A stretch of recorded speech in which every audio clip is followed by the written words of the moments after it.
दोस्तों, आज हम सुनेंगे सब्जी वाली बहू की रोमांटिक हिंदी कहानी। तो चलिए दोस्तों, शुरुआत करते हैं आज की हिंदी कहानी और आगे बढ़ते हैं। अमीना का सुबह सुबह ही अपने पति से बहुत झगड़ा हो जाता है और वह घर छोड़कर जाने की बात करने लगती है। माँ भी वहीं पर खड़ी होती है और वह बोलती है, अरे बहू, क्या हुआ? ऐसे झगड़ा नहीं करते, छोटी छोटी बातों पर कोई घर छोड़कर थोड़ी जाता है। बहू बोलती है, हाँ हाँ, पहले तो पीछे से तीली लगाओ और फिर सामने से ऐसा जताओ कि आग बुझाने आई हो। अरे बहू, तुम ये क्या बोल रही हो? मैंने कब क्या बोला था तुमसे? आपने मुझे तो नहीं बोला, परंतु अपने बेटे से तो बोलती रहती है। तभी उसका पति बोलता है, माँ ने आज तक तुम्हारे बारे में कुछ भी नहीं बोला है। वो तो तुम ही हो जो उनके बारे में हर कुछ बोलती रहती हो। तभी माँ बोलती है, ऐसा क्या बोलती है यह मेरे बारे में? जरा मैं भी तो सुनूं। अमीना बोलती है, अरे वह क्या बताएंगे, मैं ही बताती हूँ। मैं बोलती हूँ, ना जाने यह बुढ़िया कब मरेगी, ना जाने इससे मुझे कब छुटकारा मिलेगा। मेरी छाती पर मूंग दल रही है। इतना सब सुनकर माँ बोलती है, तू तो अभी जा रही थी ना, यहाँ पर क्यों खड़ी है? जाना।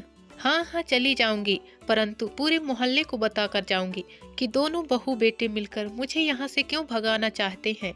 माँ बोलती है, जा, जिसको बोलना है बोल दे।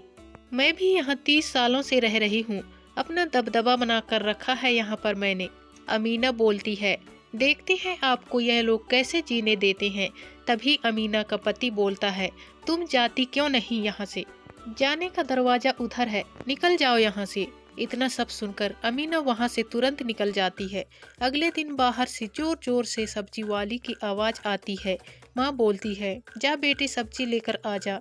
बेटा बोलता है, माँ, अमीना जब से घर छोड़कर गई है, मोहल्ले वाले तो मुझे ऐसे देखते हैं जैसे मैं उन्हें खींचकर अपने घर में ले आऊंगा। आप ही जाओ। माँ सब्जी का थैला लेकर बाहर जाती है और बहुत ही जल्दी दौड़ते हुए अंदर आ जाती है और उससे बोलने लगती है, बेटा बहू। बहू बेटा बोलता है, अरे माँ, कल ही तो वो गई है, वह नहीं आने वाली। अरे नहीं बेटा, वह नीचे सब्जी का ठेला लेकर खड़ी है। बेटा माँ की बात सुनकर एकदम से हैरान सा हो जाता है और वह नीचे जाता है और सब्जी वाली से बोलता है, अब यह क्या नाटक लगा कर रखा है? जल्दी से अंदर चलो, क्यों हमारी नाक कटवाने में लगी हो? और वह सब्जी वाली को पकड़कर अंदर ले आता है। माँ बोलती है, क्या हुआ बहू, एक दिन में ही तुम्हारा ड्रेसिंग सेंस भी बदल गया, अपनी माँ की तरह कपड़े पहन लिए। सब्जी वाली बोलती है, मेरी माँ के कपड़े हैं तो उनकी तरह ही दिखूंगी ना।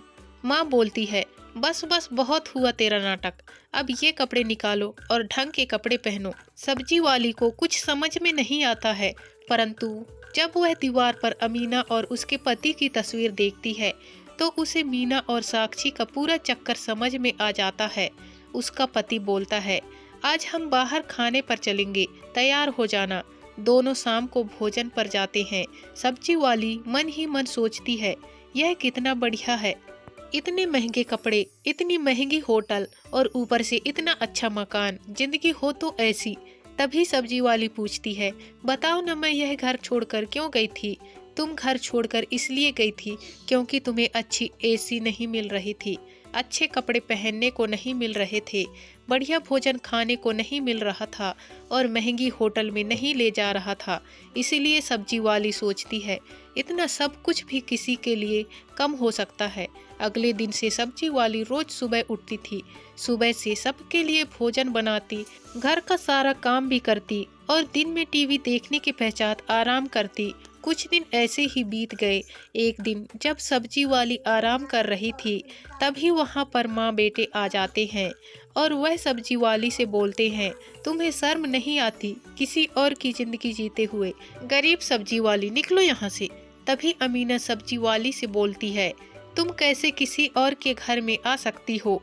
इन्हें तो नहीं पता था, परंतु तुम तो जानती थी, फिर भी यहाँ पर आ गई और यहाँ आकर रहने लगी।